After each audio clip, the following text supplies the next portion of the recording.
Muy buenos días a todos ustedes, bienvenidos. Good morning. Welcome to this two moments sequence.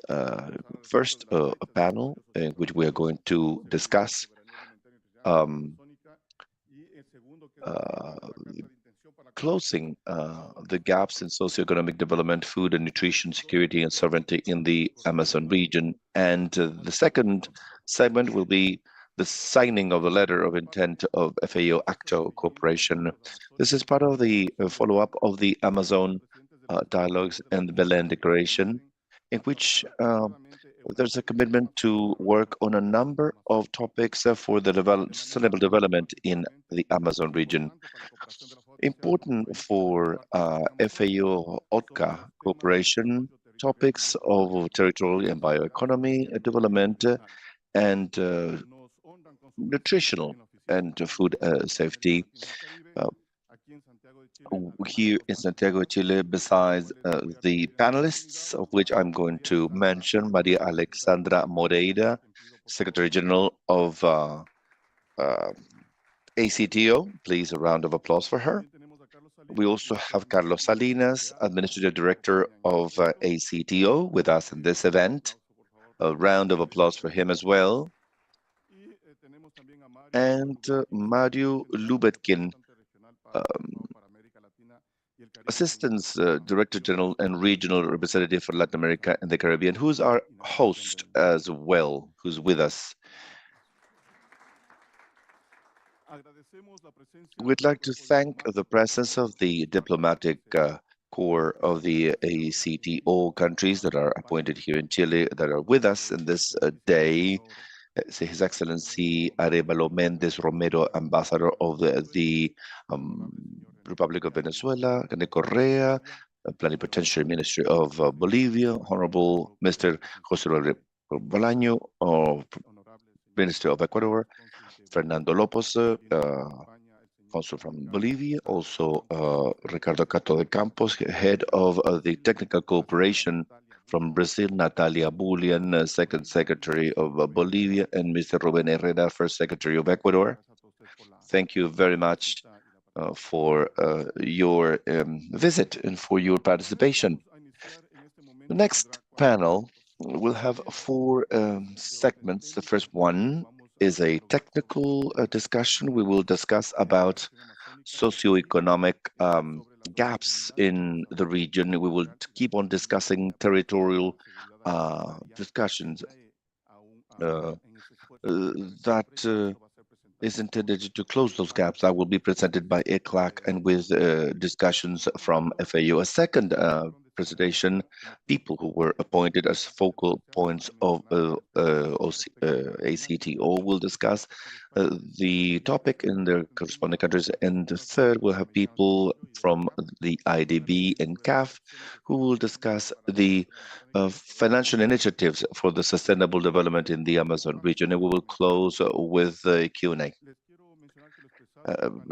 What has been expressed, what will be expressed in this panel will feed the technical dialogue to guide the actions that we will implement as of the letter of intent that FAO will sign with ACTO. So thank you very much in advance for your opinions. Please remember that those of you who are connected, that there's a simultaneous interpretation, English to Spanish and vice versa. So at any time through the Zoom tool, you can choose the language of your choice. Let's get started. We'd like to invite first Simone Cecchini. He is the director of the Population Division of ICLAC, who will do a presentation on socioeconomic gaps in the Amazon region. Please, Simone, please go ahead. Thank you, Jorge. I'd like to greet the authorities. Well, here briefly, I'd like to introduce a study that we have prepared in the context of cooperation to show the socio-demographic gap in them. So this is the most unequal region in the world, and it is important to discuss inequalities. This will happen soon, And for now, we are going to present the objectives and results. Why to go into this? From CEPAL, we believe it is important to show what is the measures of social inequalities. Uh, that means that populations are lagging behind. And this is to show the population of the eight countries that constitute the Amazon Treaty. Something important that motivated this. These are middle-income countries, and so these are countries that are not in the focus of international cooperation, mostly focused on the low-income countries.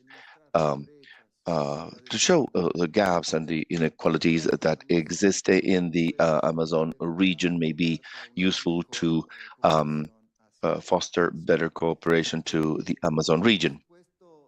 Of course, the development challenges in the Amazon region are huge uh,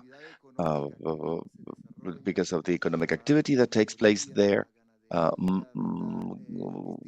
Livestock, different activities have a huge impact on the environment from wildfires, deforestation, water pollution, and that in turn leads to very important socio-demographic impacts in the population in terms of malnutrition, in terms of poverty, etc. And also, it is important as we have here representatives of ACTO. These are problems that not a single country can solve on its own. There needs to be a comprehensive view from the Amazon region, so we need to coordinate actions in those territories. The study took 12 months. An indicators or proposal was issued based on the consensus of Montevideo on the 2030 agenda. Maps were created and results were analyzed, and all that based on population census and the household surveys that we have at ICFAC that are official data. All the data that are in the study are official information coming from the countries in the Amazon region. We calculate that there are 44 socio-demographic indicators in the topics that you can see on the screen: demographic structure, mortality, birth rate, income, poverty, unemployment, employment, children's, boys and girls and adolescents protection, social protection, culture and education, ICTs, and utilities and housing. For the study's conceptual framework, we have covered the 2030 agenda and the population and development Montevideo consensus. We looked for gaps, especially inside each country, to show how indicators are broken down into the Amazon region and the non-Amazon region. And for that purpose, we also conducted significant work of setting boundaries for the Amazon region based on what the member countries indicated. So we had to consider databases and census information to establish the type of population. Also, inside the Amazon region, we compared inequalities between men and women, indigenous and non-indigenous population, Afro-descendant and non-Afro-descendant population, also between rural and urban areas. And we also did analysis thanks to the census information that gets to the municipality level. Of course, census information have the negative aspect is that they are done every 10 years. So we used a census from uh, but we also have the household surveys, and they're more recent, but they also have the challenge of being representative. Not all indicators can be calculated and disaggregated based on household surveys. Main findings, the backdrop to all this is that socio-demographic indicators are consistently worsening in the Amazon region compared to the non-Amazon region of countries, and also inside the Amazon region there are population groups such as those in rural areas or that belong to indigenous populations or Afro-descendant population that are in worse conditions. living conditions. The first important piece of information was to count the population in the Amazon region, and we estimated in 2019 that the Amazon region has a population of close to 50 million people. Of course, more than half of those are Brazilian, but in relative terms, for Brazil, the Amazon region accounts for only 13% of their total population, whereas there are countries in which the entire population is from the Amazon region, such as Suriname. For you to see 50 million people, for example, account for 12% of population in South America or 8% of the population of Latin America and the Caribbean is not marginal at all. Something important as well is that based on the establishment of the Amazon region, as we did with the countries, it is a very urbanized region. There are very many cities with millions of inhabitants, Manaus, San Luis, Santa Cruz de la Sierra, and of course, if although the rural population percentage in the Amazon region is larger than the rural population in the rest of the country, you can see here a very high percentage in Brazil. 72% of the population living in the Amazon region are living in cities. This is important for public policy making. Also is a very diverse region in terms of ethnicities and racial matters. So we calculate that in Amazon region, close to 6 million people belonging to close to 400 indigenous peoples live, but 18 million people also belonging to Afro-descendant peoples. That, of course, is information that could be underestimated because of self-identification or the sources of data, but this is a base information that we need to use to start from. So here you see, for example, the percentages according to each country of population that is considered either indigenous or Afro-descendant. And also, as I said, in terms of living conditions in the Amazon region, the population has higher levels of poverty compared to the rest of the country. Here we highlight, for example, the case of Colombia, where almost 50% of the population living in the Amazon region are poor, or Ecuador, the gap, poverty gap between those who live in the Amazon region or those living in the non-Amazon region is 20 percentage points of difference. So data are figured out according to poverty as it is calculated at the CLAC. But here you can see also some dots, and the countries to the right, Guyana and Suriname, are calculated, figures are calculated based on the poverty rates reported by the World Bank, because we were not able to process that information. And to the right, the chart shows the difference inside the Amazon region.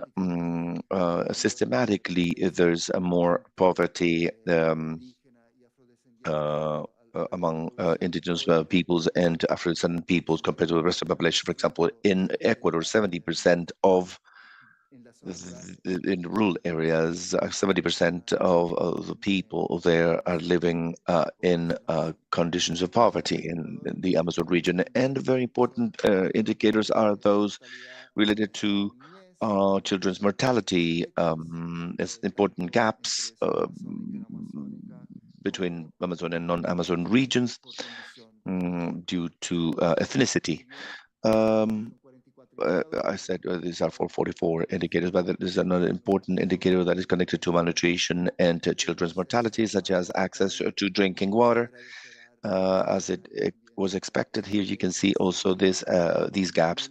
And in the map, there are zones. The darker zones are those areas where only 20% of the population do have access to drinking water.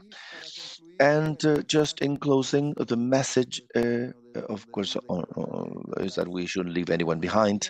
In the Amazon region, we have seen that there are disadvantages in all the indicators in the Amazon region regarding compared to the non-Amazon region. Of course, the work in the future may be updated through a new population census that many countries have conducted, such as Brazil, Ecuador, Bolivia, very soon. That will needs to be supplemented with indicators that we cannot get from the household surveys. For example, the whole issue of food insecurity, health issues, or violence-related matters. Public policy message also considering this multiplicity of gaps. We need comprehensive policies that are based on evidence and of course also universal topics having water and infrastructure for the whole of the population, but also focalized policies to address those groups that are lagging behind, and always with cultural relevance, with people's engagement, and also care for the preservation of natural resources. So we hope this study will also contribute to opening up a more political dialogue and also fostering international cooperation so that they can see the need to support uh, the populations in the Amazon region, even though they may be living in middle-income countries. Thank you very much. Simone, muchas gracias por la presentación. Yo creo que nos quedamos con... Thank you, Simone, for your presentation. I think that was a quite meaningful and alarming sample of what's going on. We have seen that in all of the dimensions, we have identified economic gaps with regard to the Amazon population when compared to the rest of the population. So this is one of the basic starting points of this discussion, that is how to close these gaps. And given that, allow me to introduce you to the next presentation. Luis Beduski from FAO will be referring to this. He is the FAO Rural Policy Designer, and he will talk about how if we work through the bioeconomy and territorial aspects, we will be able to close some of these gaps. Go ahead, Luis. Thank you, Jorge. Good morning, ladies and gentlemen alike. Welcome to the FAO Regional Office. Allow me to begin the presentation.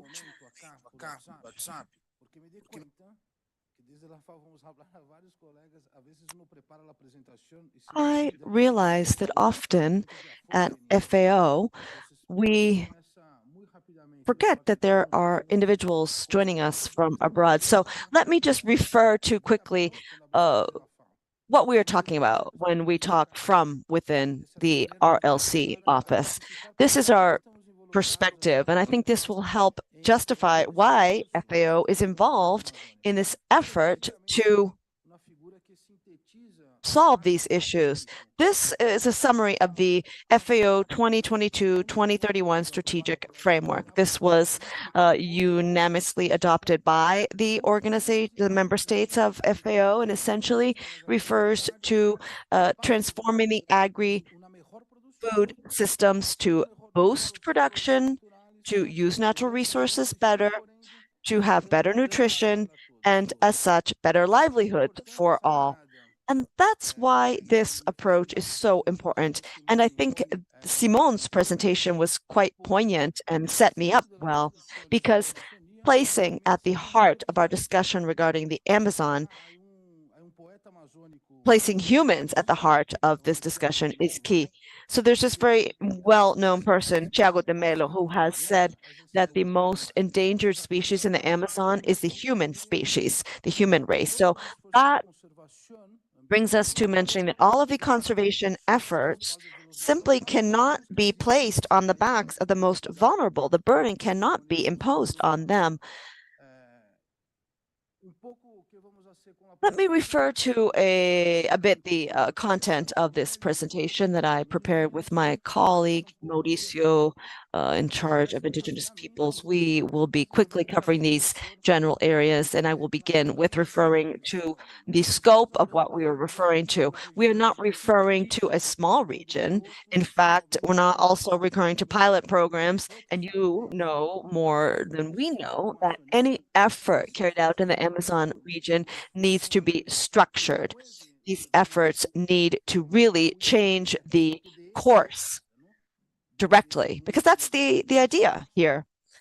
We have this vast land, more than nearly 8.5 million square kilometers. So what else are we referring to when we refer to this region? Well, the forestry coverage is 230 million hectares. 20% of the world's freshwater reserves are in this region. This is truly a biodiversity hotspot, specifically freshwater fish, plants. Imagine the wealth of opportunities and possibilities existing here with regard to biodiversity. There are so many unknown species in this region, and our food comes from basically a plant, one could say. So we have enormous potential in this region to truly transform agri-food systems. And obviously, this is a shared concern by all of us in this hall that we have reached a turning point, and we are close to this point of no return with regard to the Amazon region. Those of us who are involved in this closely have heard this often. Now, here we have some just brief description of the socioeconomic conditions. Simon referred to these. More than 50 million individuals live in this region. 60% of the population lives in urban areas. And it's also very important to bear this in mind. And my colleague, João, is carefully concerned with this area, my FAO colleague. And it's important to consider how we are able to secure food security in these urban regions. So there are more than 400 indigenous peoples in this region where more than 86 languages are spoken, and a third rather, this population faces food insecurity. And the poverty rates in the Amazon region are much higher than they are in other regions. Just briefly, some territorial considerations worth addressing. Here, we refer to the importance of indigenous territories and protected environmental areas, protected natural areas. More than half of these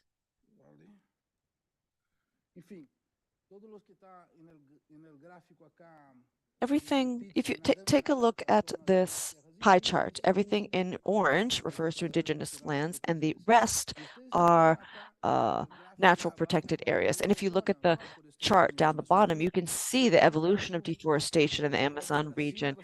And the red line refers to complete deforestation in the Amazon. The green refers to, that's global, green refers to Brazil.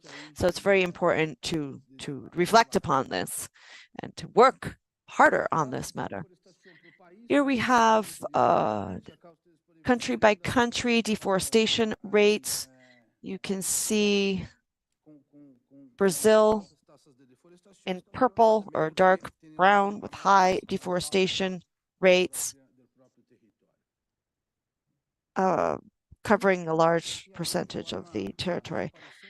And your study, Simone, also referred to this. Just let me recap what we view from FAO. So the regional offices have many projects, and there are more than 50 GEF and other projects in the region. And those of us working in the region understand that there's increasing competition for natural resources. There's a significant presence of illegal economic groups and economies. There is growing violence against environmental activists. There is a growing territorial invasions, one could say, of the indigenous peoples' territory and other communities. So in the end, this situation has encouraged us to join efforts with the various organizations present here today, especially the ACTO, to work towards designing a new sustainable development model in the Amazon region. This recognizes the socio-biodiversity of the Amazon region as a starting point. This is a passport to a new future, one could say. We are looking to design and shape a new future for those in the Amazon region, and not just considering production or exploitation of natural resources, but many other attributes. This also involves changing the way we address infrastructure to meet the basic needs of those in there and to change these concepts, improve the trade and supply systems for bioproducts. As in other words, we're talking about making practical use of indigenous knowledge and combining this with science and innovation. So traditional knowledge combined with science and technology. We believe this is a very timely opportunity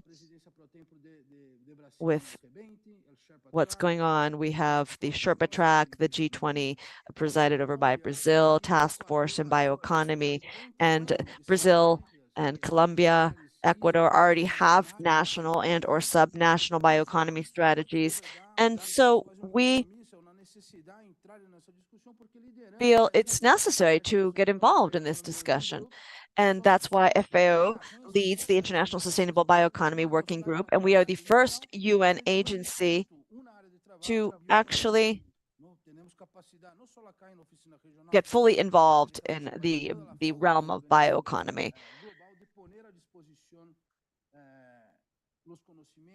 and to make the knowledge and capacity available, the knowledge and capacity related to further developing the bioeconomy, making this available to our member states and others. So what are the next steps as far as we see them? And of course, following this signing of the letter of intent, well, we were quite privileged to take part in the Amazon dialogues. Here you have some snapshots of what took place. So what are the next steps now as far as we see them?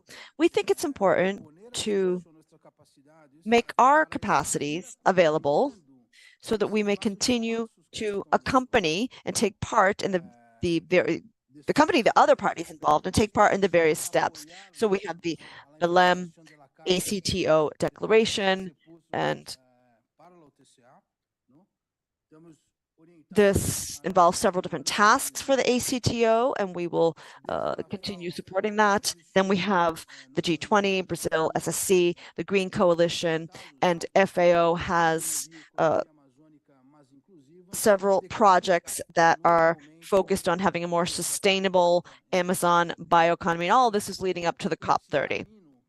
I would have to say that this is the path forward for all of us together, hand in hand, shoulder to shoulder, together, developing this new bioeconomy and the new Amazon economy that is necessary for the region and for the planet at large. Thank you. Thank you, Luis, for your remarks. Now let us hear about food and nutrition security and sovereignty by Aurela Yelong, an analyst of FAO Sustainable Agri-Food Systems. Go ahead, Gabriela Ayon. Good morning, ladies and gentlemen. Welcome to the regional office.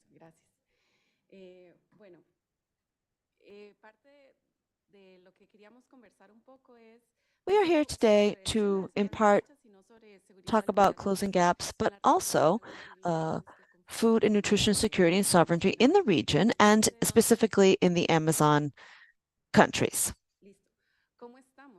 So, what is the current situation regarding food and nutrition security? We can see that the hunger figures dropped globally and in the region, but they continue to be higher than they were pre-pandemic. And we can see that for the various countries shown, we see there's a high prevalence in Bolivia, Ecuador, and Venezuela. They have the highest hunger figures. Moreover, we have seen that as far as food insecurity, moderate and severe, we have seen an increase in this globally, but in the region, it has dropped.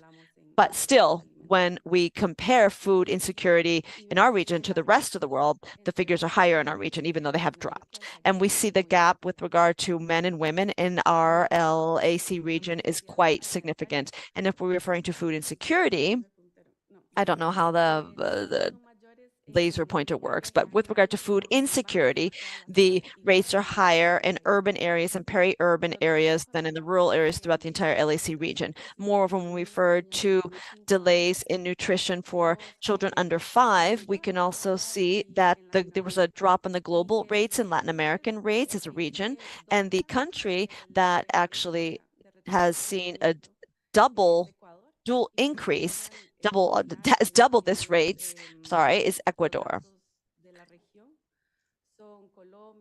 And the countries with the highest figures in the region are Colombia, Bolivia, and Peru.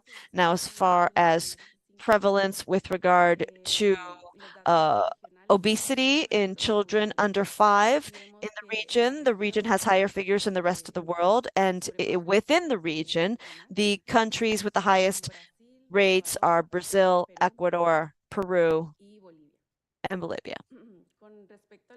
With regard to cost and accessibility of a healthy diet, we have seen that the region experiences the highest cost when compared to the rest of the countries. $3.66 it costs in this region to have a healthy diet. And you can see when it's broken down to the Caribbean, Central America, and South America, it's more expensive in the Caribbean. And if we break this down by countries, we can see that the countries with the highest cost to have a healthy diet are Guyana and Suriname. These are Caribbean nations. But let's go further.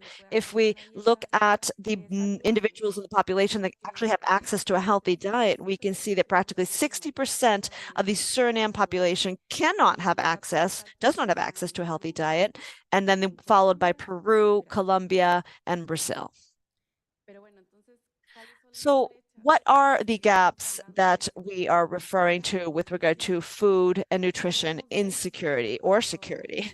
Now, here we can point out 3 key gaps. When we refer to food and nutrition insecurity, we see that women face the most significant gap, and they are most affected in the rural and peri-urban areas. And when we refer to malnutrition and growth delays, children under 5 are most affected. Now, let's add to that these children live in rural areas, those with the worst situation, and the indigenous population, indigenous children as well, the most impacted. And this has repercussions for their physical growth and their cognitive growth, and also makes them more vulnerable to illness and disease. When we refer to the double burden of malnutrition, you can have malnutrition because of deficiencies, and that has an issue with regard to ailments and anemia, etc. And then you have overweight and obesity aspects. Now, women are mostly affected by malnutrition for deficiency, and we see that with the more wealthy population, they are more prone to poor diets because of excesses. Now, we see that inequality contributes to food and nutrition insecurity. These go hand in hand. And in the region, women are more vulnerable to severe or extreme food insecurity than men. Now, 20% of the boys and girls, the most poorest boys and girls, are affected by malnutrition 3 times more, and the indigenous populations face more food insecurity, severe food insecurity than others. And the same applies to the rural communities. So when we refer to how children are vulnerable, why? Well, obviously, they rely on others to meet their nutritional needs. So it's about where they live, the socioeconomic situation of their context, and their mother's situation. And when we refer to poverty, poverty is closely tied to food and nutrition security or insecurity, one could say. And it's symbiotic. So poverty has an impact on food security and the other way around. And then this brings about delays in growth. And we know that this has an impact on their cognitive capacity, which has an impact on their future. And when we refer to women, there's so many different factors that have an impact on women. So in the agricultural area, we see that they have informal jobs. They do not have official formal pay. They have less access to credit and other resources because they are not landowners. And as far as the domestic and care economy, there's this double burden. They're not paid either. And so they work longer for less pay in the informal sector. And obviously, this has an impact on the food and nutrition security of women and hence children. So again, this is the double burden. And when we talk about territorial, rural territories, we see that there's inequality with regard to access to services. So it's not just that there's higher prevalence of food insecurity and malnutrition, but also they are the individuals who produce the fresh, nutritious food. So they are double impacted there. And these are populations that are usually located in more isolated territories and the public utilities. So these are the ones that show extreme poverty and the levels of poverty in lack of macronutrients. Entonces, ¿qué podemos hacer? So what Pero can we do? Not only what can we do in the face of this situation, but what can we do differently? Because if we keep doing the same, the gap can keep on growing. The gap can still be growing in spite of changing the numbers. The previous year, we took this overview, categorizing policies focused on growers, trade and market, and consumer. Focused on food transformation, logistics, and distribution. And here we're talking about procurement, productive inputs, purchase, extension services. When we talk about trade-oriented policies, these are the ones that strengthen resilience of the agri-food system during conflict and crisis. So we're talking about monitoring platforms, family agriculture policies for local markets. And when we talk about consumer-oriented policies, here we see school food programs, delivery of food and food vouchers. This year, we're working with CELAC. We're supporting CELAC to implement the San CELAC plan that will be published next year. And here we need to work together in the region to achieve the SDG objectives. This plan has 4 pillars and 15 action lines. Pillars, one is a legal and regulatory framework, and the second one, food provision and production, access to diets, and the third one is climate change resilience. And part of what is proposed here, we talk about school feeding programs that are universal with public procurement from local family farming and with also culturally adapted according to the location and culture, inclusive markets with the engagement of family farming, agri-food cooperatives, and farmers associations, and also differentiated family farming policies promoting empowerment of youth, women, indigenous peoples, and Afro-descendants. We are inviting everyone to work together that are important for the region. Thank you. Muchas gracias, Gabriela, por tu intervención. A mí me parece interesante. Thank you, Gabriela. First presentation about gaps, delve deeper into defining those gaps because she talked about gaps related to childhood, poverty, women, rural, urban context, and especially indigenous peoples. So we have gaps within gaps in the Amazon region, and also points at the need to work in policy making referring to food security, but not only dealing with production, but also with trade, markets, and consumers. So that field, when we discuss a food security strategy from the point of view of the Amazon region, is important to have that perspective of the different sectors that need to be involved, not only production or consumption, but also trade, markets, logistics, and infrastructure that are needed for production stability and availability. Thank you, Gabriela, for your remarks. Let's go to the next segment where we will have presentations by the focal points from ACTO, focal points, several countries. We will start by Marcia Muchagata, project manager of the food security and nutrition security from Brazil, to give us her perspective. Thank you very much.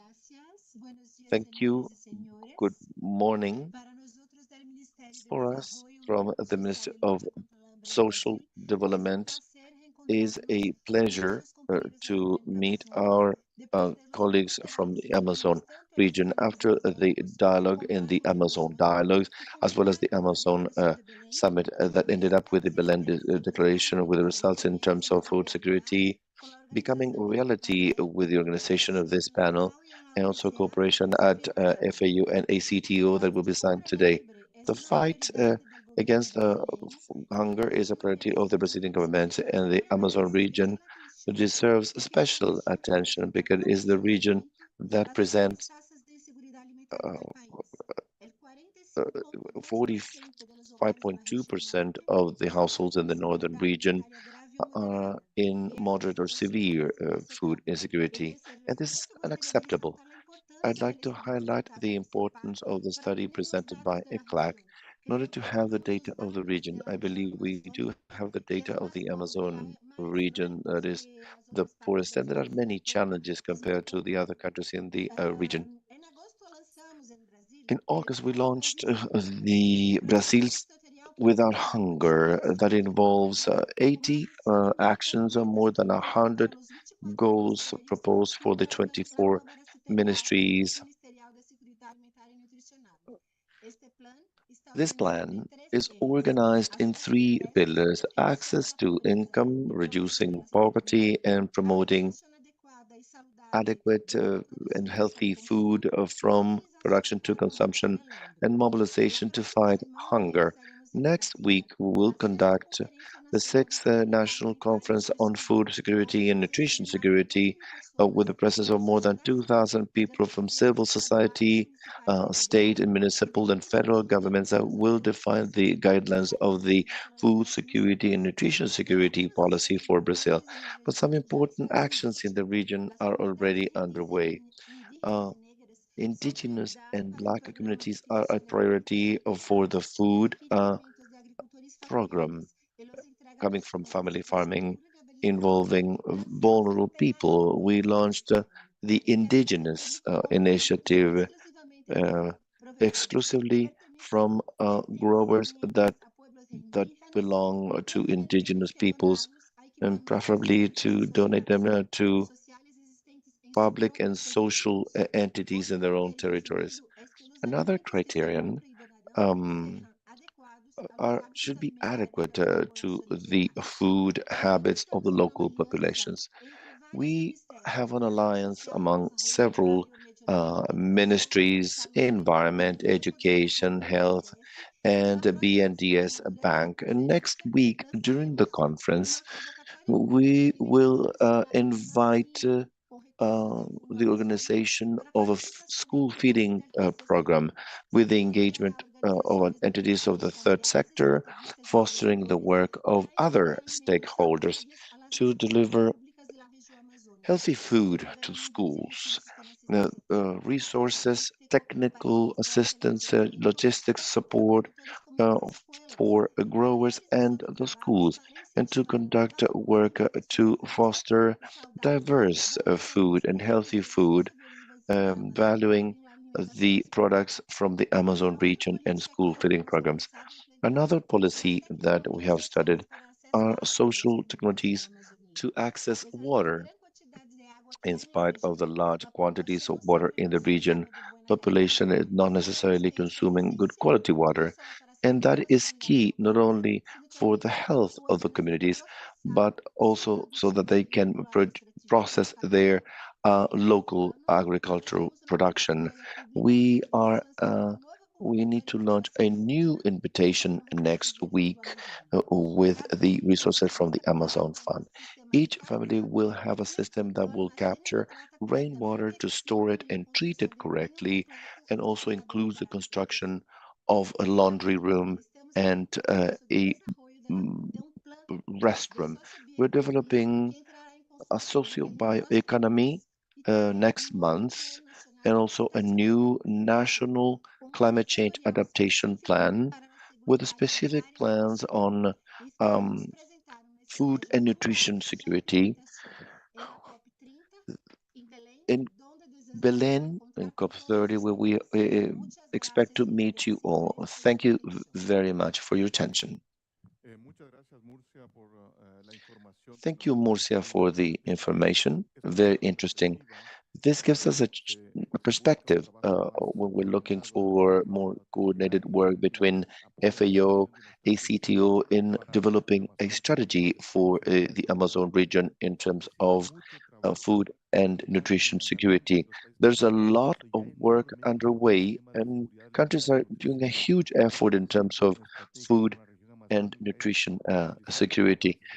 We should use those initiatives to build a number of actions that can lead the region to achieve a better food and nutrition security, or FNS. We have Irma Romero Rodriguez, a specialist of Peru. Irma, go ahead. Good morning. Well, I'm a specialist of the Agriculture Policy Unit. I'd like to also greet the director. Just to start, talking about the country's priorities in terms of food security, one of them is the challenge of putting hunger and food security that are have become more complex in the last few years, considering that these events with the COVID-19, inflation, international inflation on food, and the effects of climate change have had a larger impact on this issue. And in that sense, from Peru, it is a priority to work on the transformation of food systems to make them sustainable by promoting articulated strategies with different stakeholders involved in fostering research, technology, innovation to develop better public policies that will contribute to the achievement and food and nutrition security. We prioritize the formulation of a national food and nutrition security policy, which will be the main planning tool in this topic, and also identifying operating activities to be implemented by the different stakeholders, which will take place in the long term. This policy is prepared through a participatory process, the Multi-Sectorial Commission on Food and Nutrition Security, with the engagement of the stakeholders, the representatives of national and subnational governments, and civil society. We also prioritize socialization spaces with stakeholders involved, such as indigenous communities and farmers communities, among others, as well. Likewise, in Peru, in the context of the summit on food systems of the 2021, we committed to the transformation of its food systems. And for that, the proposal was a roadmap to achieve a sustainable food systems. This tool establishes an action line to foster production that proposes measures for the conservation, sustainable recovery of ecosystems related to food production. Also highlighting the measure of constant or ongoing monitoring in forests, and especially in the Amazon region. It is important to highlight that as such roadmap is linked to the food and nutrition security policy in order to promote its corresponding follow-up. Also prioritizes the formulation of a national family farming policy in all sectors in order to strengthen growers in family farming, considering is that family farming accounts for 97% of all of the agro and livestock units, which is the main source of food for local food insecurity. This policy is formulated through participatory workshops with producers associations, farmers and indigenous communities that will benefit from the services that will be delivered. Another priority of the country is to reduce preventing waste, food waste. In Peru, 12.8 million tons of food are lost, accounting for 48% of all of the total for the period due to these problems in the production chain, according to estimates coming from research published by Sustainability in 2021. This situation happens from production down to end consumption, causing huge economic costs and also environmental costs that worsen food insecurity in the country. In that regard, as a strategy in order to reduce food waste and improving access to food from vulnerable population contributing to their food security, we have prioritized the regulation of Law 31477 that promotes the recovery of food, and that this standard establishes the mechanisms to promote food recovery in the open markets and the ones that should be ready with more nutritious capacity for human consumption so they can be delivered to vulnerable populations by social organizations. And finally, just to mention that we will continue to strengthen the implementation of Law 37071 of state procurement, food procurement coming from family farming, a regulation that entails the direct purchasing of food from family farmers, therefore improving their economic standing and promoting healthy food. Thank you very much.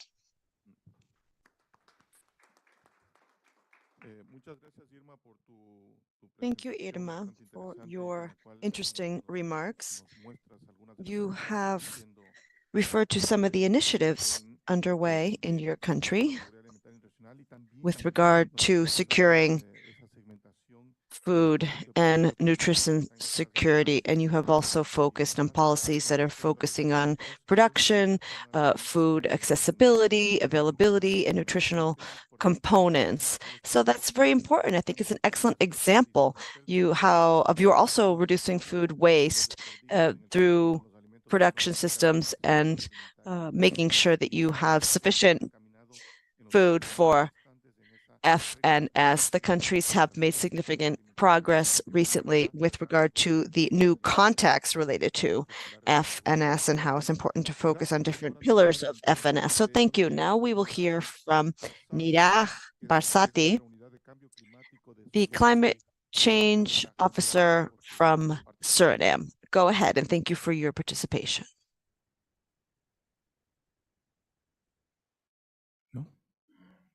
Niraj. ¿Está ahí? Ok, hasta que Niraj sea contactada para que pueda conectarse. Vamos a seguir con la siguiente persona registrada. ¿Sí? ¿Está ahí? No, no está. Sí, sí, está habilitado el micrófono. Pasamos a la siguiente y después, por favor, que nos chequen adentro qué pasó. Ok, pasemos por favor entonces a la siguiente persona, es Jefferson Forero, coordinador de cooperación del despacho del Jefferson Ferrero is the next person. We will hear from him. Jefferson is from Venezuela. Good morning. On behalf of the Vice Minister of the Permanent Commission of Venezuela to the ACTO, distinguished delegations, greetings. I would also like to greet Mr. Lubetkin for hosting this activity. Moreover, we are greeting the representatives of the regional development banks taking part in this meeting. Unfortunately, the speaker's audio quality is very poor. The interpreters will do their best. This is a welcome opportunity to talk about what Venezuela has been doing with regard to transforming the food system. We have changed political, social, and productive aspects. We have come up with regulations included in our constitution. We have a national plan that is aligned with the 2030 SDGs as well. And nationally and at the state levels, we have a draft development plan for the Amazon region that focuses significantly on food and nutrition security and sovereignty. With regard to securing those two components, we have actively supported the participation of the various players, for example, women, young people, peasant farmers, the fishery communities, indigenous peoples, private industrial players, and others who actively take part in these activities. We have focused on dialogue with the people and their premise. The premise here has been to defend FSN as a fundamental human right. Let's take advantage of this opportunity as well to reiterate our commitment to eradicating hunger and poverty within the framework of food and nutrition security. It's important to move from an economic model to a humanist model. We think that cooperation is the most important tool to do so. We must not also forget that to secure food and livelihoods for our people, we need to take measures to ensure a dignified existence for all, and also allow us to underscore that the Venezuelan state fosters sustainable production policies where knowledge, habits, and ancestral and local knowledge are key in this previous agreed to dialogue among the indigenous peoples and the government. Moreover, this is key for establishing the baseline for how we manage natural resources. This applies to all of the areas where small to large scale agricultural activities take place. This includes water basins, forestry region. It's important to mention that with regard to the area of application of the ACTO, this is the Negro River area and others. We are also willing to define an immediate response plan to what was agreed to at the summit in Brazil this year. summit of the ACTO members, we reached an agreement to monitor what's going on in the Amazon region, and this was where we submitted 9 key strategies, which are also aligned with the ACTO, with a view to boost the quality of life of people in this region, to ensure that they are able to sustainably use their resources. The Amazon region needs to have sovereign, sustainable development in harmony with nature that respects the different cosmovisions in the Amazon region in Venezuela. Most of this region, in fact, is inhabited by indigenous peoples, local and traditional communities. Now, all of this has also been supported by a scientific agricultural platform that allows for rolling out technology and to support sustainable actions. 50 to 80% of the Latin American food production comes from family farming. That's important to bear in mind. At the same time, we know that in Latin America, more than 20% of these products are actually lost or wasted before reaching tables. And we have virgin forests and conservation areas in Venezuela. And so we think that we might be doubly affected by this. So it's important to work in a coordinated fashion to have incentives for the family farming. Developing further family farming in Venezuela is an efficient and sustainable fashion to boost ecosystem services and to foster their cosmovision. We also work with scientific methodologies that recognize the importance of all of this to foster the production in the 8 territories within the Venezuelan Amazon region. Each of the communities therein play a leading role.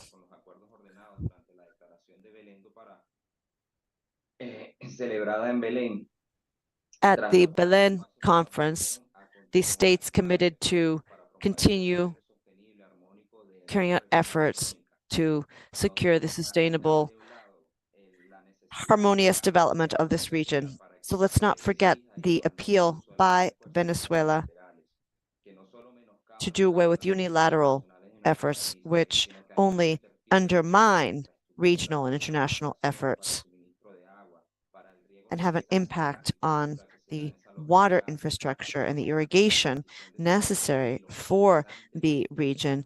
And this also has an impact on seed and fertilizer availability. All of this is necessary for the survival of the population.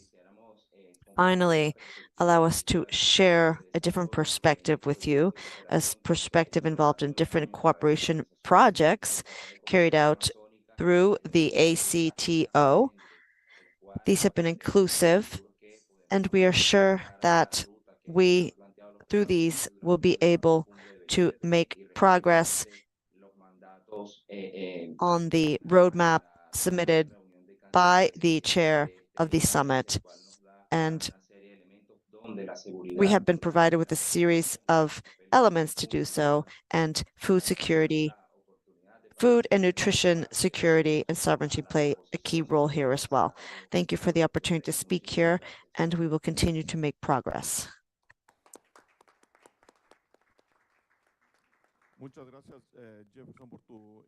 Thank you, Jefferson, for your remarks related to food and nutrition security actions in Venezuela, and for bringing this perspective regarding the different world visions of indigenous peoples in the context of the search for food and nutrition security beyond technical considerations in creating a strategy.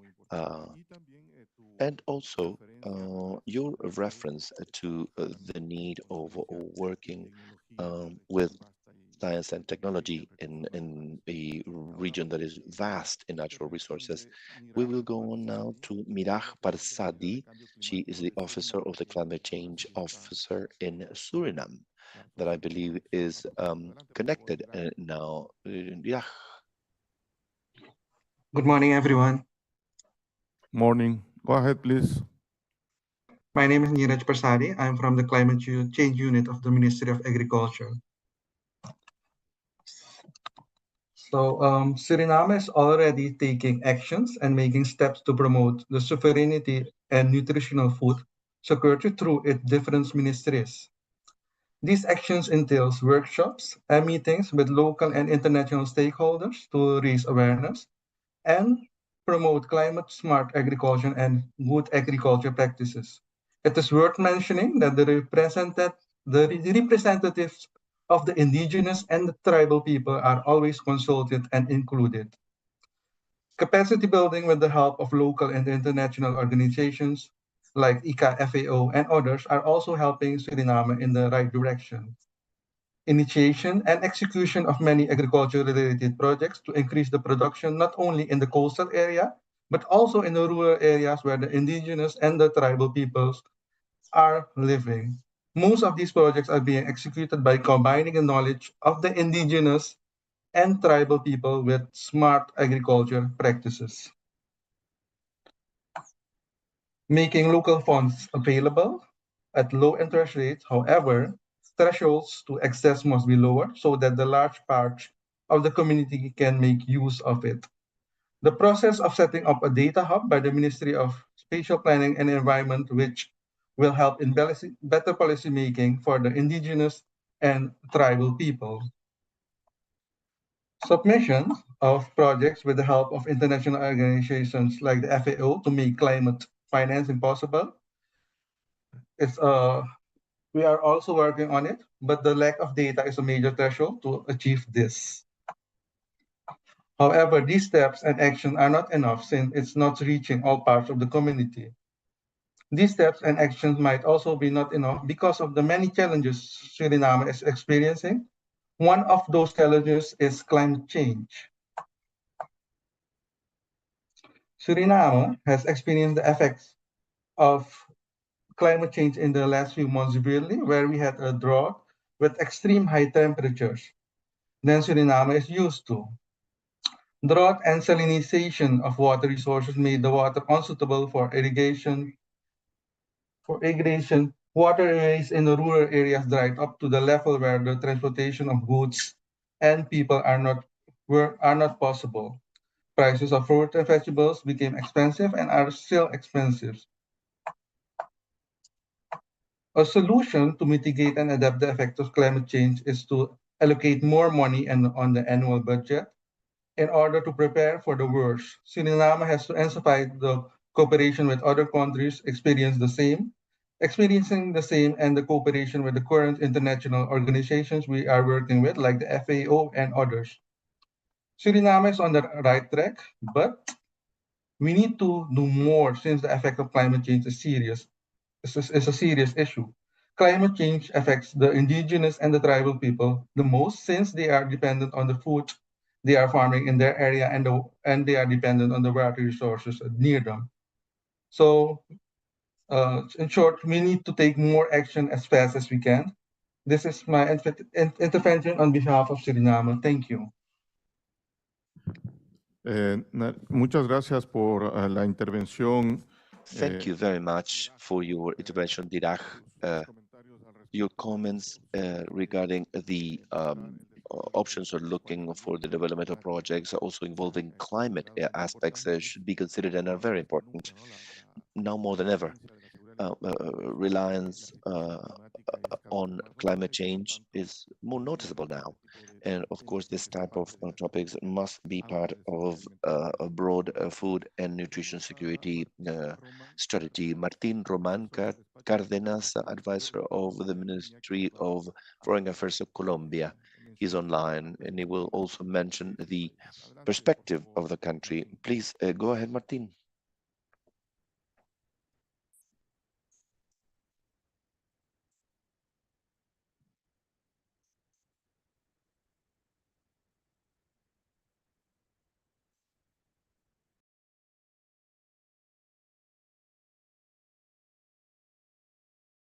Martín, ¿nos escuchas? Martin, are you there? Ahora sí, qué pena, lo tenía silenciado. ¿Ahí no me escuchan? Sí, te escuchamos muy bien. ¿Ya me Adelante, escuchan? por favor. Can you hear me? Yes, please go ahead. Bueno, muy buenas. Un saludo desde el Ministerio de la Igualdad y Equidad. Greetings, from the Ministry of Equality. Estamos muy agradecidos por la invitación. Very pleased with this invitation on behalf of the Minister and Vice President of Colombia, Francia Márquez, and President Gustavo Petro. For us, in Gobierno del Cambio, it is, the Amazon region is very important. The Amazon region accounts for 23% of the Colombian territory. A number of people, men and women, especially indigenous communities, are present that are under hunger and extreme poverty conditions in all the territory. That in our development plan called Colombia Cambio para la Vida, we believe it is very important to establish progressive access to the right to food. We believe from our ministry that food is a fundamental right and is part or as a duty of the state to guarantee that right. For that, we have considered three actions in this program, in this development plan, and from the ministry. The first one is a program that is called Hambre Cero, that considers the development of emergency actions, especially in areas where there is hunger, such as in the Amazon region, and creating food security and nutrition security and food sovereignty for all people living in those territories. We also believe in the Gobierno del Cambio that those food must be culturally adapted, and it is should be embraced by the people who live in those territories. We are calling upon the international community to help us so that we can articulate efforts, especially because our countries do have a large conservation territories there, which is a world heritage, but that we do not see the true dimension of those territories. And we have a number of people, men and women, who are experiencing hunger and who are under those conditions, and we create the actions in order to create sovereignty, autonomy, and food security. Thank you very much, Martin, for your comments and for highlighting the importance of the engagement of international organizations to cooperate in topics related to sustainable development and food security of peoples in the Amazon region. Thank you very much, Martin, for your remarks. And with that, we close this second segment of the panel discussion. And now we'd like to invite Andrea Russo, Executive of the Vice Presidency of the Banco de Desarrollo de las Américas, CAF, to deliver her remarks about the international initiatives on funding for the Amazon region. Please go ahead, Andrea. The floor is yours. Good morning. Just give me a second to share my screen.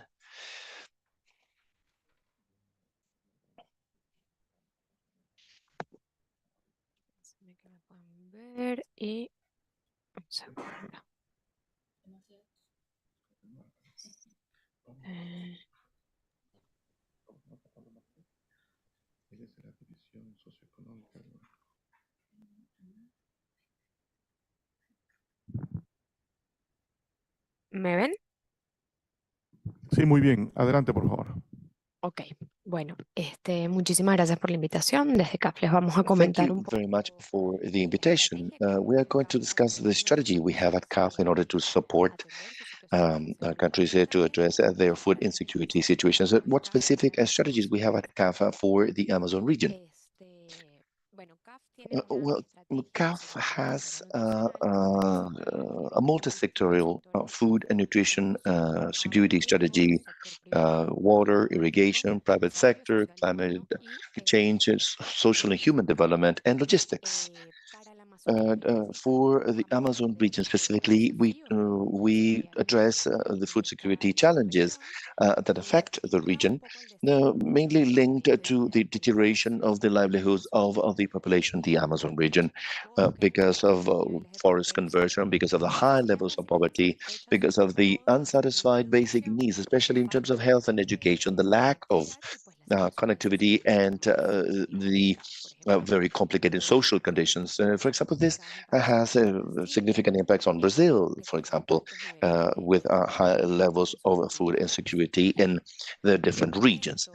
In order to do that, CAF has different strategies. The first one focused on investing in order to improve food systems, looking at the food system as a whole, and not only from the isolated components of it. We try to support our countries in developing technology, in improving their irrigation systems for production, technical training, partnerships, improving agribusiness, of course, investing on development techniques in order to help our countries to make better decisions, and healthy logistics and markets. We have a specific plan. This group, family farmers, are having the potential of contributing to the solution. So the idea is to support family farmers so that they can actually connect to agri-food systems in the urban or rural areas, supporting family farmers from the public purchasing grants, from social protection for food, school feeding programs, making sustainable production practices to be accessible to this group, and so that it can be applicable as well. Help them connected to storage, processing, and transport. Not only production of the first version of the food and delivering it to the markets, but actually obtain the profits from the rest of the chain, and also supported through technical assistance. The other work line is investing on climatic resilience. We want our countries to have enough information to make adequate decisions regarding improvement in land improvement, preventing crisis. We promote climate smart agriculture regarding the carbon sequestration, and also intelligent water management, looking to avoid losses and waste, but with an approach integrating adaptation and mitigation programs with social protection policies. This to help countries to make efficient use of their funding, and also supporting when they need it. We also have a line of social protection and best nutrition practices.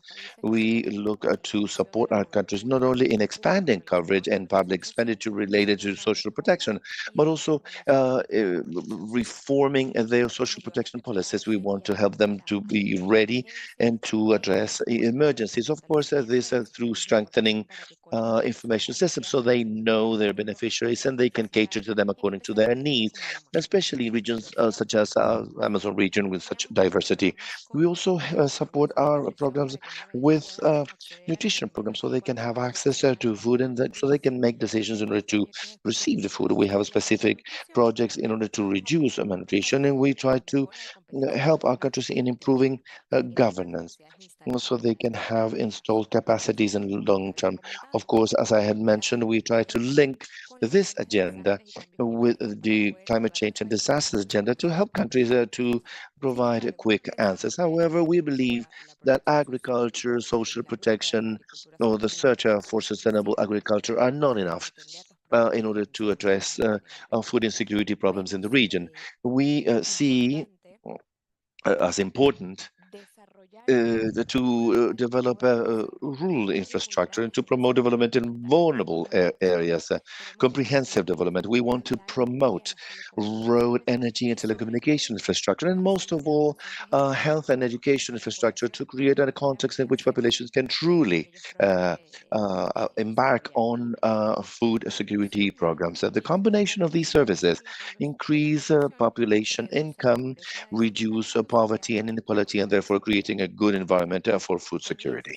In that sense, and looking for the comprehensiveness of development for our rural areas and peri-urban areas, we have a comprehensive roadmap for Amazon region. CAF has an action in Amazon region for years. We collaborate with ACTO. We have actually attended the last meeting in August. We have more than $500 million provided in technical cooperation in 5 strategic areas that are in the last 10 years. We invest, as I said, in order to generate enabling environments and basic sanitation in Bolivia, Ecuador, and Brazil. We work with a green fund projects. We have drones for adaptation in Colombia or sustainable projects in Bolivia. We lead the Amazon Without Fire and also a green coalition in Latin America in order to promote regional financing of initiatives for the Amazon region. We have an initiative that is called Amazonía como bioma de solución. We are promoting the investment of $2 billion with 5 lines of work: biodiversity, sustainable production systems that are connected to food security, more directly, sustainable utilities, population with strengthened territories, and of course, how are we going to do this?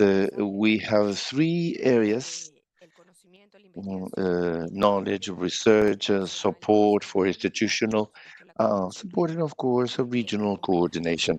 We have goals for 2026 and 2030.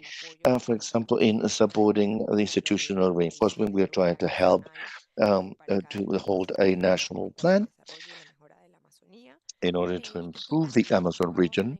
Social, el género y la diversidad étnica y This should consider ethnical diversity. These plans should be updated. Unfortunately, the speed at which the speaker is presenting prevents the interpreters from following up the message. So we will continue to deliver as much as we can from the speaker's content. We do apologize for that. We would like to support startups.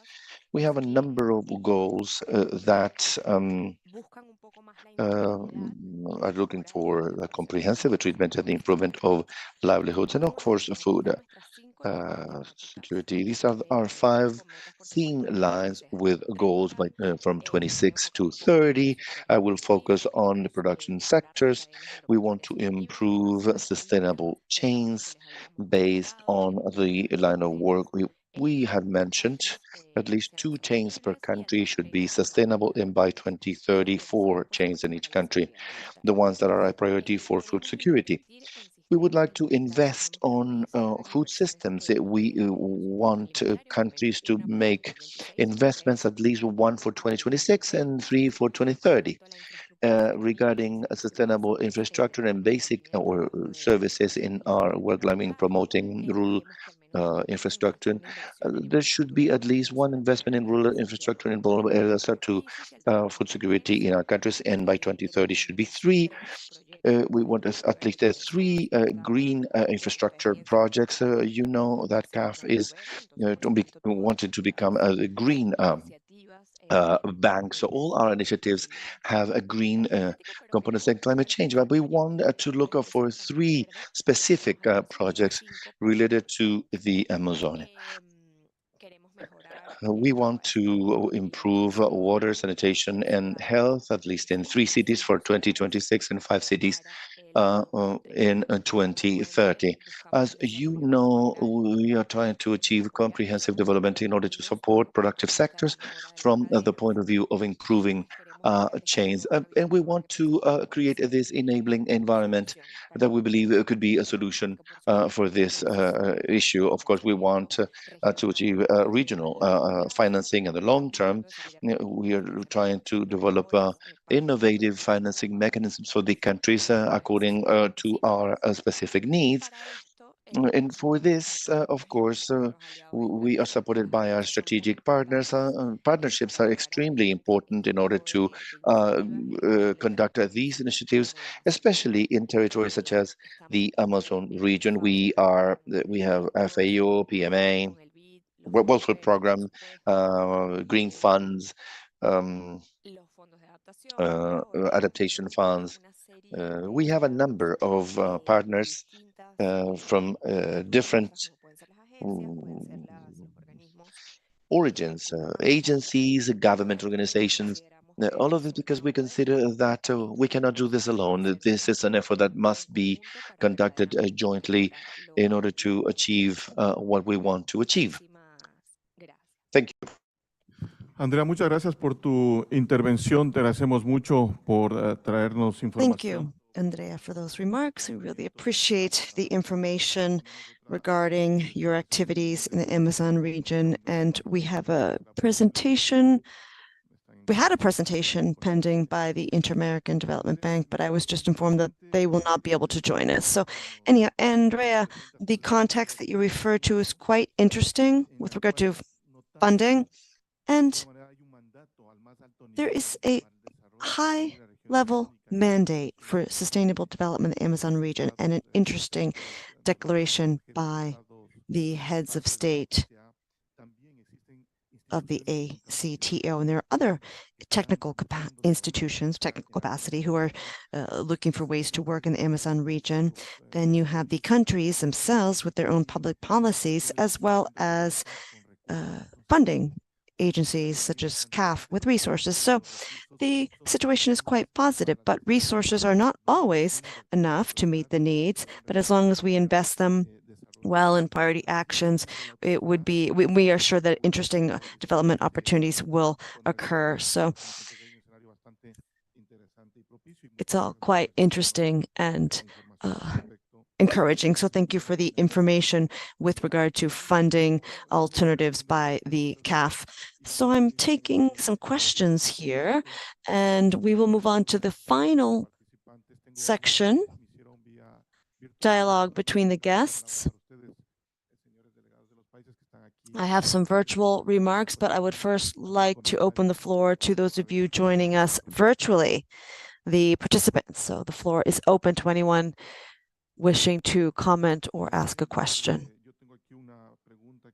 I have a question here by one of the participants. It's a question sent virtually and is referring to data, specific data for the Amazon region. FAO submitted more regional data relative to the countries, but perhaps we could see some specific data for the Amazon region. We understand the difficulties, but we would rather have some clarity as to whether or not we can pull together specific Amazon region data. This is for FAO and or ECLAC. Simone, perhaps? Well, I'm assuming this question is regarding a specific indicator, for example, malnutrition or food insecurity, because the ECLAC study, in fact, did not include those indicators because the source we assessed did not allow for having that. But ACTO and ECLAC studies were aimed at presenting disaggregated data at the municipal level, thanks to censuses, ACTO data, and data within the countries. So Of course, we need to update data and we need to calculate more indicators specifically to have a more complete view of what's going on in the Amazon region. But again, it's important to be able to do this based on official sources, official data. So it's important to ensure that the administrative records, surveys, censuses, official data of the countries allow us to do so. I just wanted to add to that, Jorge. Perhaps that is the first challenge that we all need to focus on. For a while, the Secretariat has been addressing this. We know that sometimes the official data are submitted at the national level or maybe subnational level. So when you try to find solutions for the Amazon region, these solutions need to involve the people present there and the organizations present there, and they need to be data-based. And so we need to do what Simone presented, that joint project. That's a great starting point, and I think it allows us to envision other opportunities to delve deeper.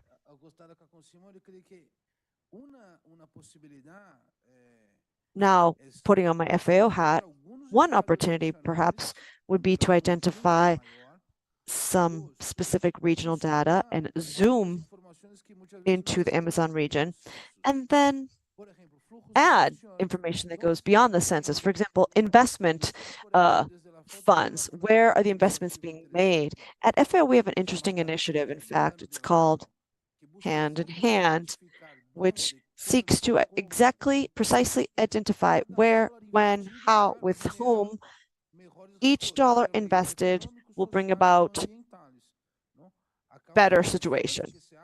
So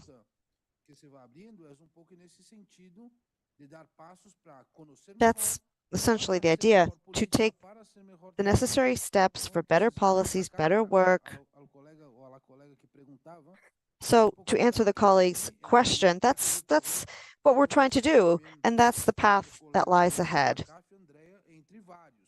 As mentioned by our colleague Andrea from CAF, this is something that several of us need to get together to do.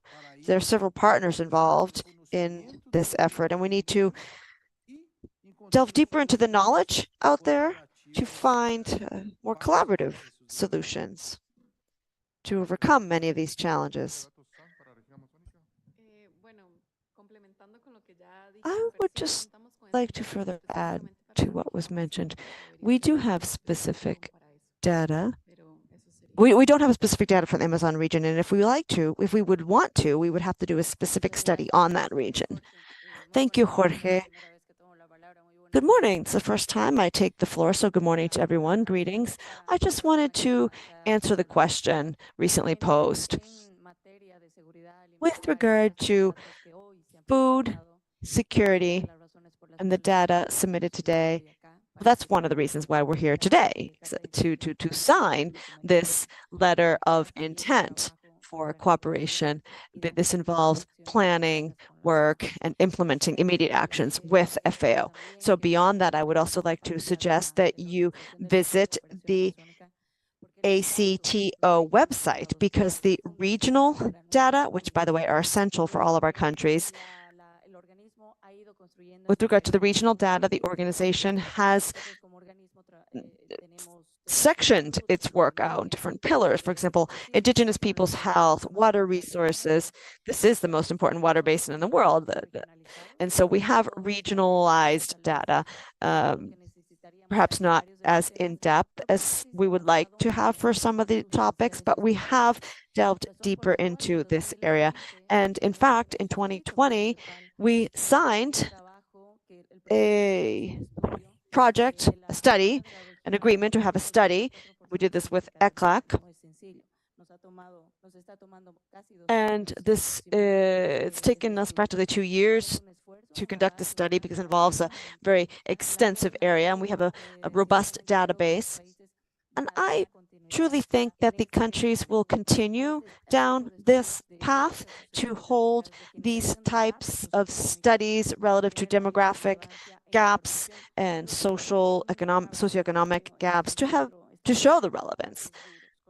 So we need hard data that will allow us to have better public policies. That's what we're working on.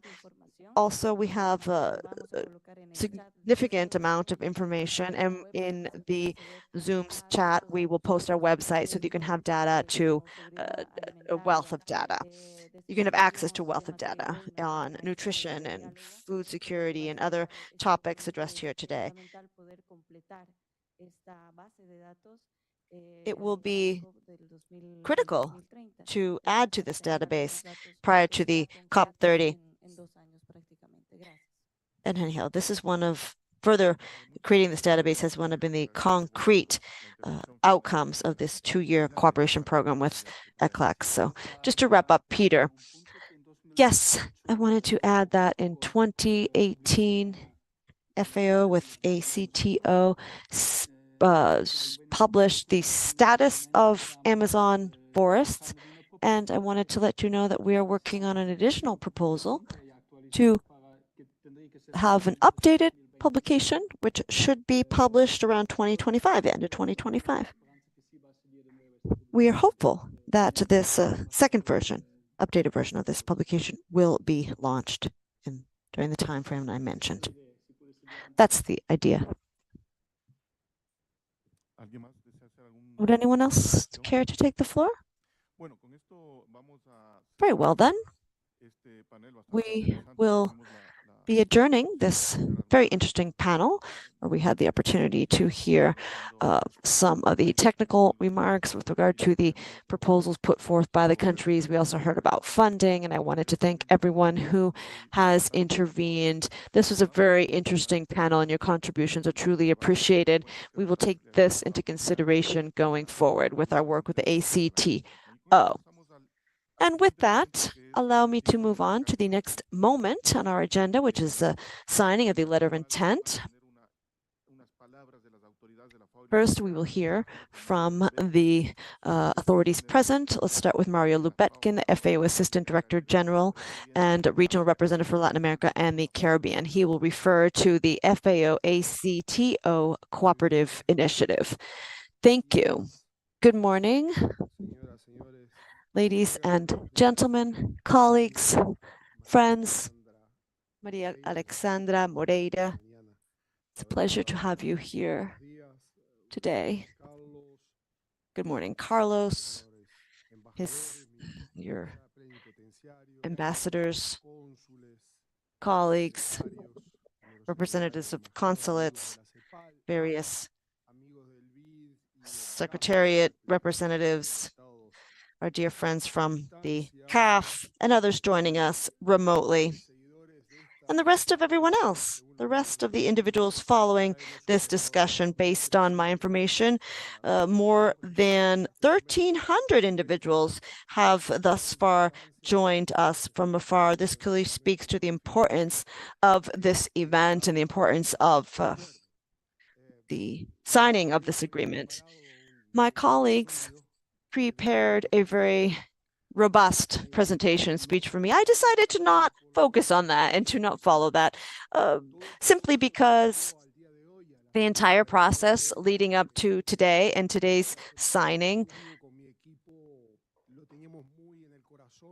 is something that we hold close to our hearts, near and dear, myself and my team members. We think this is very important for our project portfolio, and we met with the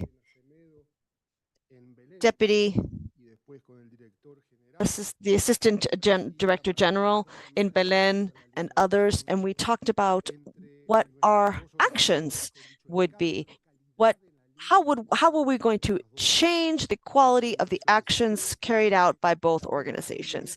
And in Belén, the framework of the Belém agreement action and the presidential summit that was carried out recently, and the fact that we received suggestions from the Brazilian authorities to not limit ourselves to the presidential meeting, but to have a preliminary citizens' consultative action.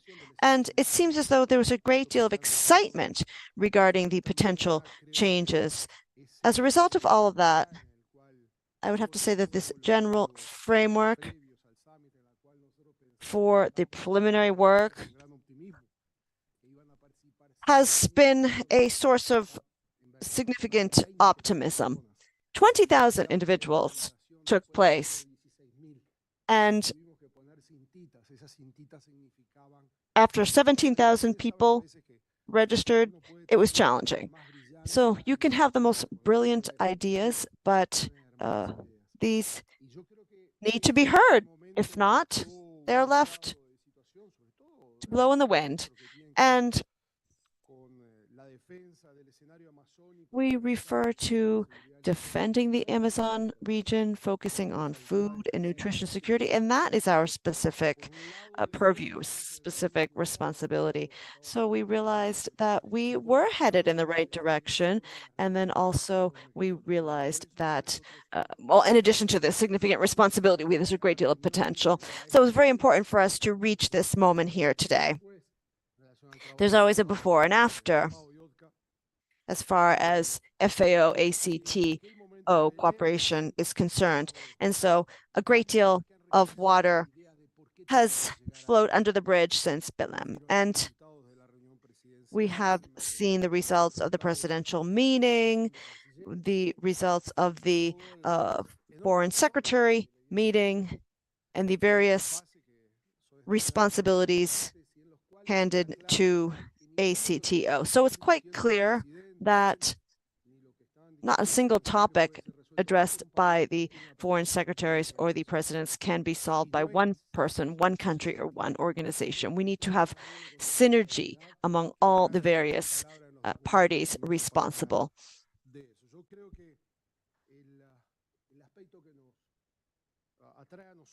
Therefore,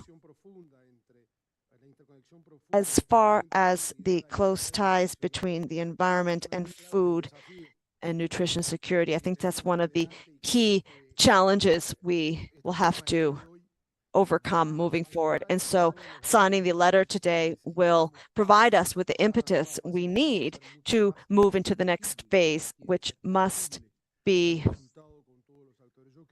involve more tangible outcomes. Therefore, as far as the dialogue is concerned, I would like to summarize the impact with 3 words. I think we're being coherent, consistent, and full of action.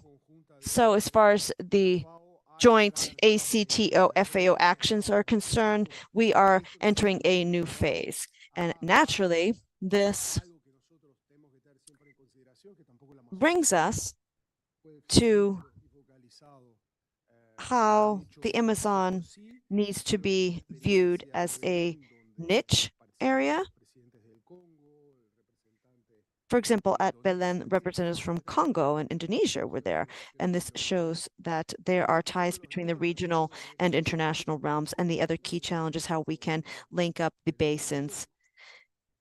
The Amazon region will play a key role here.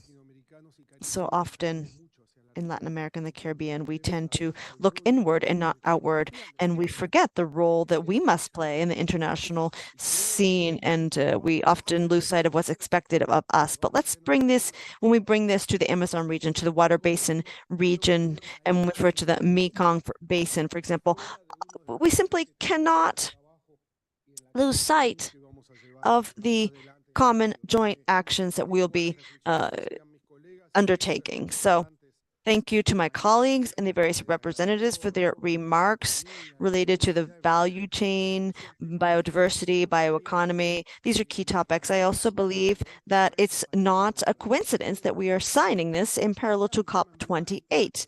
It's an emblematic, perhaps it's an emblematic, iconic issue. I don't really think it is. It's a global issue.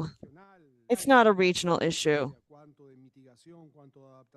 I'm not referring to just mitigation or adaptation, how much we can carry out, but one way or another, when preparing for COP30, we know that there will be a significant burden and responsibility here for all of us in Latin America and the Caribbean.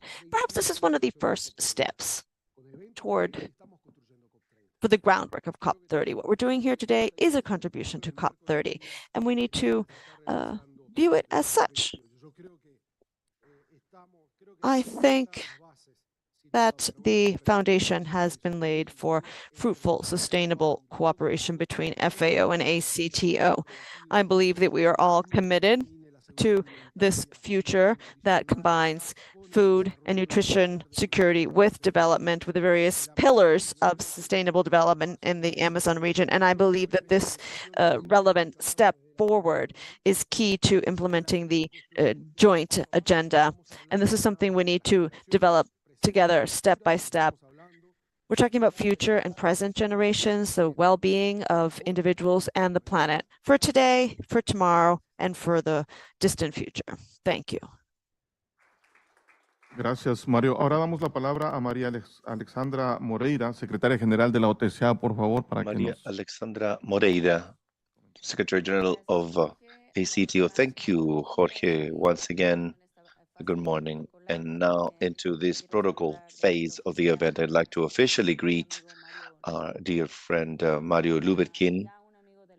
Agradezco por intermedio tuyo, Mario, a tu equipo, Jorge. Through you, Mario, Jorge, and the rest of the colleagues that have made the signing of this important letter of intent, signing. We will develop, of course, a work plan. I'd like to, of course, welcome the ambassadors of the countries in the Amazon region, as well as the representatives of the different embassies. I believe this is a sign of the importance that our countries give to this event. Thank you very much to all of you, representatives of each one of the delegations. This is the momentum that Amazon countries are able to structure and create not only that in Brasilia, but in other areas in our countries and elsewhere, to support the work that the organization is doing, and also to greet ECLAC's team and international cooperation and those that are connected online to this important session. We've heard a lot about the importance of the Amazon region during this couple of hours, about the challenges and also the problems and issues we are facing in the region. But I believe that also starting from the Belém Declaration of these 8 Amazon countries at the highest level, such as presidents, there's a renewed agenda, and most of all, much more realistic regarding the situation that our region is facing. 44%, and sometimes we forget, Mario, that the Amazon region also accounts for 44% of South America. Working outside of the Amazon region will not give the results we need to improve the conditions in South America. And in that sense, the Amazon region, through the organization itself, it wants to achieve a ecosystemic approach, a regional approach, although national efforts like different colleagues have expressed, and they are highly important. We understand that this region needs to be managed based on these 8 countries, and that's why since 1978 we signed the Amazon Cooperation Treaty was signed, and now with a renewed will, we have a declaration from August 9 that has been approved by President, which is quite atypical. During the negotiation of this negotiation, we are going to deliver a political declaration or a more operative declaration. It's 113 paragraphs in the Declaration of Belém. And in these 107 of them are operative, and they give us other mandates to the organization and the international cooperation and other institutions. What for? So that there is a joint effort to work inside and outside the borders of the Amazon region in different areas. So one of them is food security. Of course, the whole issue of sustainable management of the Amazon forest and this challenge we've heard here of creating an alternative model for our Amazon region that will allow us to keep the forest, to preserve biodiversity, to preserve the hydrological cycle of the most important basin in the world. 20% of the fresh water that our region contributes to the world, and this is even more significant. 70% in South America, that has a lot to do with irrigation systems on the one hand, talking about this context. On the other hand, this need to cater to needs a basic. So we have a political framework that is highly important with MLM. On November 23rd in Brasilia, the meetings of the ministers that decided to implement, to start implementing the Belém Declaration. One of the resolutions that I have here is on food security and sovereignty that are determining to discuss food security and sovereignty. This goes well with what you mentioned of being able to align and to for the two institutions to get together, working with FAO on this strategy to start this work for a quick implementation. We always say we do not need pilot projects anymore. We do not need more diagnostics, but we need to improve the data, of course, but we need implementation. We are talking about highly complex challenges such as a bioeconomy and bioeconomy in the full meaning of the concept. That means technology, that means innovation, that means public and private investment, and other institutions that are Amazon region. And we hope Amazon bioeconomy from the Amazon region to the Amazon region, not from other places. And for that, we truly need to create the conditions in the corresponding implementation. But bioeconomy is not the only solution or response to the very multiple problems that we face also in the different sectors. And in that sense, the letter of understanding that we're working on also applies to everything related to comprehensive management of the forest, biodiversity products, improving the chains that exist. You, as FAU, have a full knowledge, much better than many of us have, of the international non-forest products that come from tropical forests, in which the Amazon region, our region, our 8 countries, only account for 0.1% of a billion or trillion dollar market. So it is not to start from scratch. It's several of the solutions, and I believe FAO, as well as international cooperation, is key so that we can truly implement all these actions in our region. And that regional vision for us is important. I believe countries are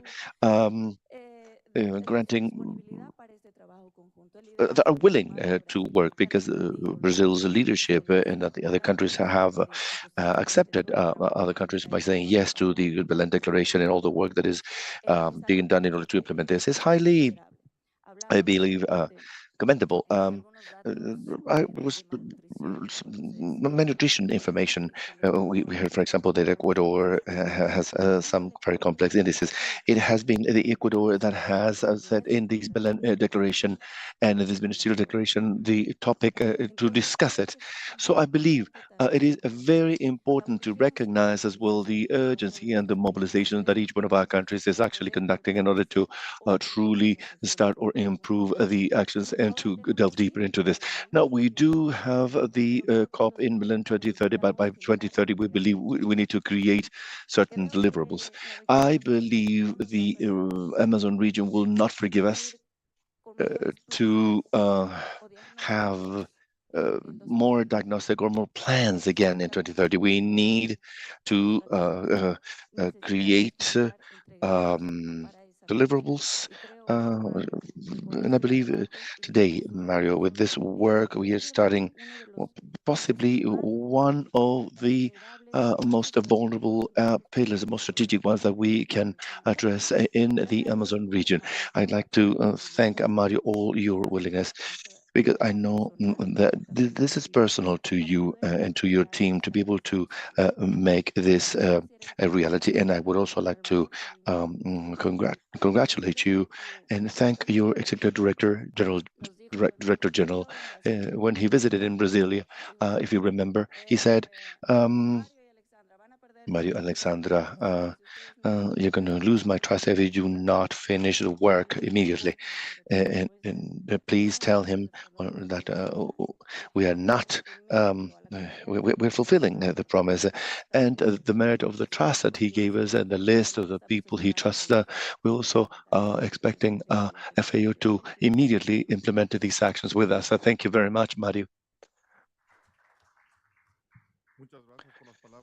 Thank you for your remarks, Alexandra. So we're going to sign now.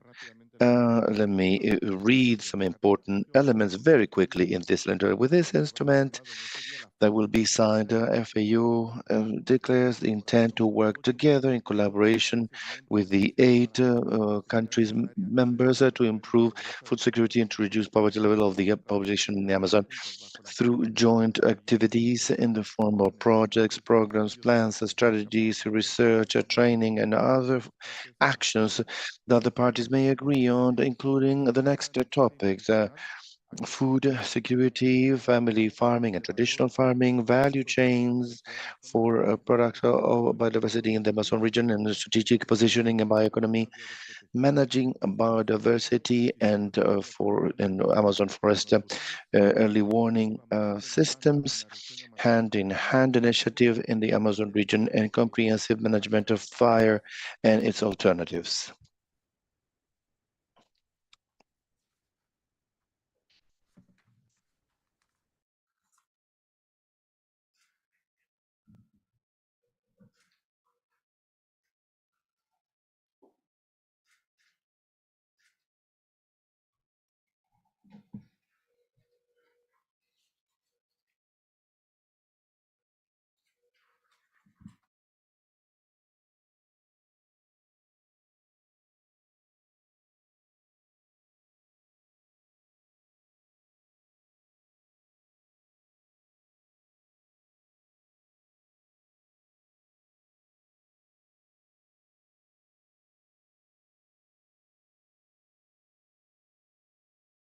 Muchas gracias a todos. Con esto terminamos el evento y les invitamos a Thank un you to all of you. With this, we have officially adjourned the event, and we would like to invite you to enjoy some coffee.